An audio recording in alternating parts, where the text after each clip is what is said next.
What is up YouTube, and welcome back to another RiftGuides WildRift video. It is time for the new tier list after Poppy has dropped. So let's start right with the Baron lane. In the Baron lane we have the recent buffs for Aatrox. Aatrox is now insanely overpowered. He was very good before, but now Riot chose to make his most used spell, his most damaging spell, a lower cooldown and give it even more damage in typical Riot fashion. But the question is, what else has changed for the carry tier in the Baron lane? The answer is quite simple, not so much. Most of the champions you see in the S tier have remained in the S tier, and we see no movements up or down, with the exception of maybe something inside of tiers, where it's like A+ to A-, which do not exist in this tier list. But generally speaking, the Teemo nerf made him weaker as he was before, specifically into champions that have Second Wind and Mercury threats, so he's not as potent as he used to be.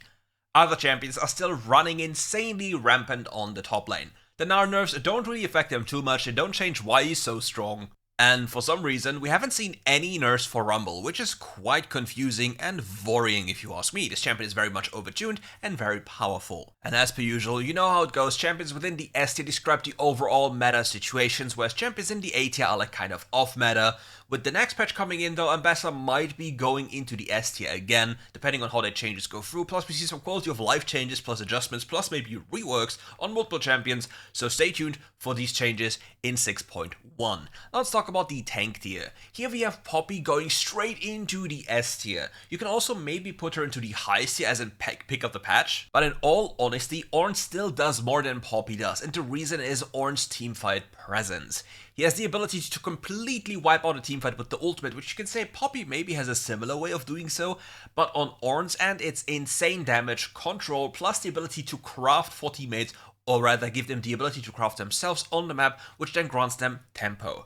But nevertheless, Poppy is insane. Another funny change was a buff to Nasus. Nasus was really good beforehand, you just don't blind pick him, plus you need to understand how Nasus functions. Level 1 to 4 he is relatively weak, so he wants to have the wave close to his tower. On level 5 plus or boots completion, he then is a fully fledged champion that can run you down thanks to the power of his ultimate ability, which cuts down the cooldown of his first ability by 50%, which is most damaging spell.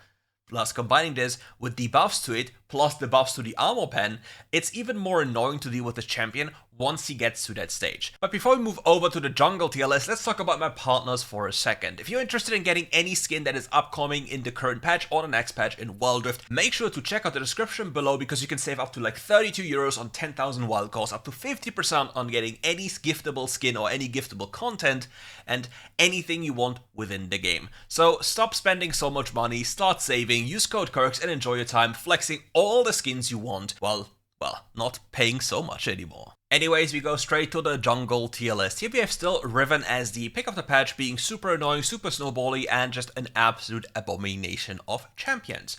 You already know, just get one reset and life is over. The same thing applies to, well, Mr. Viegor, as per usual. But let's go forward with an honorable mention on Grace. Grace is very good. Zed wasn't even touched enough to make this champion weak in the jungle department. They nerfed him, but definitely not enough to make him weak at any point. Other champions like Gnar, Wukong, they all perform beautifully well. Kayn probably underrated in many instances due to the power he has in the red form or some games in blue form, but yeah, generally saying like every champion within the S tier is absolutely playable, and no other role, and by no other role I mean no other role, has so much diversity in terms of champion strength, choices, and everything you have than the jungle department. There's just one thing you have to make sure most of your games is that you have the ability to build anti-healing and anti-shielding, because it's the most sought after stats or unique effects that you need to reliably carry your team. Because every single time you open up your scoreboard, you'll take a look and be like, why does nobody build anti-healing against Soraka, but does nobody build anti-shielding against Shen or all the other champions? You'll have to have a champion that does this very well, and then you just basically speed climb playing this role. As for the tank department, Amumu is still the absolute king when it comes to simplicity, damage, and control. But don't worry, Poppy has instantly risen to the S tier here as well, simply due to the fact that she has insane damage, insane lockdown, and just really plays well as a tank, not being forced to itemize into any damage items. But there's one thing that people completely forget about Poppy, it's the 3-second CC combo. Once you have 4 points into your third ability, the stun duration scales up from 1.7 to 2 seconds, and if you combine this with the ultimate that knocks up for 1 second if you simply tap it, you have a free second of flawless CC, which then allows you to completely decimate any enemy champions. And all you have to do is take a good look at their summoner spells and obviously their enchantments. So if you spot somebody without QSS, or for example without cleanse, they're a free pickup. You can simply bully and pin next to the wall, or rather into the wall, and then your team will take quick care of them. For the mid lane role, we really don't see any changes, let's be honest. Like, nothing really has changed. Syndra's still one of the best champions there. The S tier is the overall meta, which is good or very good nearly every game. A tier can be counter picks, or like if you're one trick on these champions. And B tier is something you should relatively stay away or counter pick it or for fun pick it. But that's the usual thing. If you can argue something in the assassin tier, you can always say, well, but what about putting Cassidy into the assassin tier, into the best one, into the highest rank there? But let me walk you through the thought process behind this. Cassidy is an insanely well-scaling champion in this game. Like, he's one of the brutal monster late game carries you have in WildRift, but he lacks one thing. He doesn't really have a laning phase and the ability to just break out of the laning phase to accelerate the game into his team's favor or his own favor. Whereas Echo can simply play the entire wave with 2 Qs or 2 first abilities, however you want to phrase it, clear the wave, going for invades. So specifically, if you play into champions like Nyla or Kayle, you as an Echo mid lane can clear the wave instantly as it arrives as fast as possible and then go for an invade on the enemy Nyla to accelerate or de-accelerate them in their jungle, and then you have a beautiful time winning games more often, simply due to more resources on your end and less resources on their end. And that's why I put Echo into the highest tier there. For the other tier, Corki is still the pinnacle of champions. He has too much damage, too much wave clear, too much of everything. You can't really itemize against him to a degree that this champion doesn't function anymore. But that's something I want to talk about a spicy little off-meta exotic pick. You all know that we have different champions within the other tier that function really well there. For example, bruisers like Camille, Aatrox, Jax, all these champions with which are specific counter picks. But now, they're not listed all here. But what about Poppy mid lane? Remember what I said about Echo clearing the wave with 2 Qs?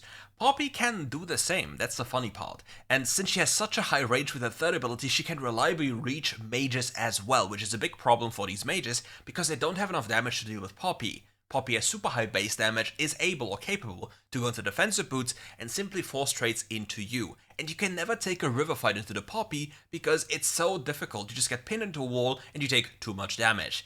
So if you want to try something fancy and spicy, play Poppy mid lane. As for the relatively big change I did here, I put Teemo from the S tier into the A tier because he can't cheese as hard anymore, simply due to the fact that he lost a lot of damage with the recent changes. You will notice quite a lot now that you lack a little bit of extra damage to kill champions in mid lane now, and that is something that is very noticeable as the game goes on, simply because you have not as much gold anymore, you don't snowball as hard anymore and become an assassin, because at heart Teemo is also an assassin in mid lane. You can count him as other, you can count him as a mage, depending on how you want to play. But only with the next update, with Maligma or Malignance, we have a very interesting idea about builds with Teemo. So stay tuned for that one. Onwards we go to the AD carry list. Corki still at the pinnacle, no real changes on any position there. Misfortune, a good blind pick, Tristana, good scaling with Milio, Zaya Rakan absolutely dominant, Varus with anything, Seve with Peel like a Janna or anything into frontline, Kai'Sa, a decent champion if you want to scale, but terrible laning phase, Lucian, Nami, Zeri, and any enchanter you can think of. Ezreal can also be blinded with a lot of other champions, and then we have the duo champions, for example, Draven and Samira. Nyla a counter pick into, for example, champions like Jax, Braum, Yasuo on the enemy team. Caitlyn just never picked this champion is trash. Ashe has utility with ultimate. Jhin probably underrated, could be put into the S tier, but realistically speaking, you could also put Draven and Samira into the S tier, but only in duo scenarios.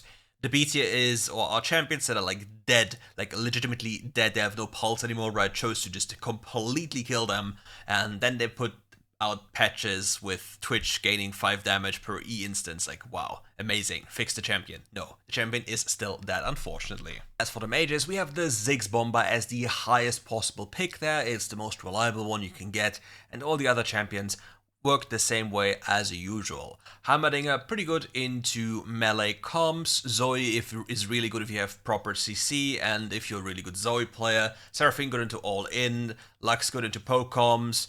Syndra good into enemy melee champions as well due to the zone control. Victor really shining into these melee champions as well, so you can pick all of these champions whenever you want, and the A tier are just these champions but weaker. You have very interesting combinations, so you can, for example, play Misfortune AP with a Leona. It's very funny to see them being locked down on your third ability, Make It Rain. If I remember correctly, it takes 4 times a second and applies, is it 8% of your total AP per 0.25 seconds? Something like this. And it always procs Leona's passive, so it's really funny, like similar to Morgana. For the engage supports, we have Nautilus still as the pinnacle. You can also think about Poppy there, but Nautilus just does more from my perspective. If you want to get the highest LP possible without losing any marks, play Jarvan support. It's an easy way to rack up the most assists and the S rating nearly every game and therefore not lose a single mark when you lose. So yeah. Other champions, you know, Singed, really good combination with all-in champions, or Senna, or just a very good blind champion that gives you, again, similar to top lane, the tempo advantage, and yeah, nothing really has changed. Milio is still at the pinnacle. I just want to quickly talk about the A tier here again. These champions are mostly spectators, not doing anything or not much.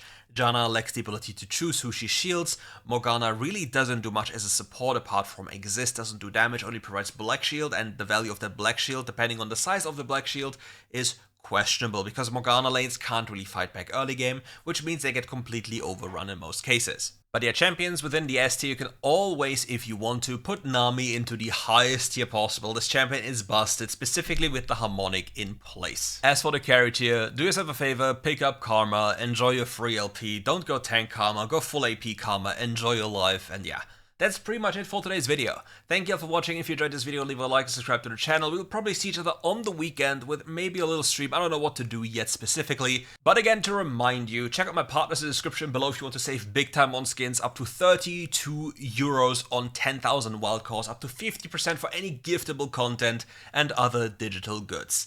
Anyways, see you soon. Take care. As per usual, love you all.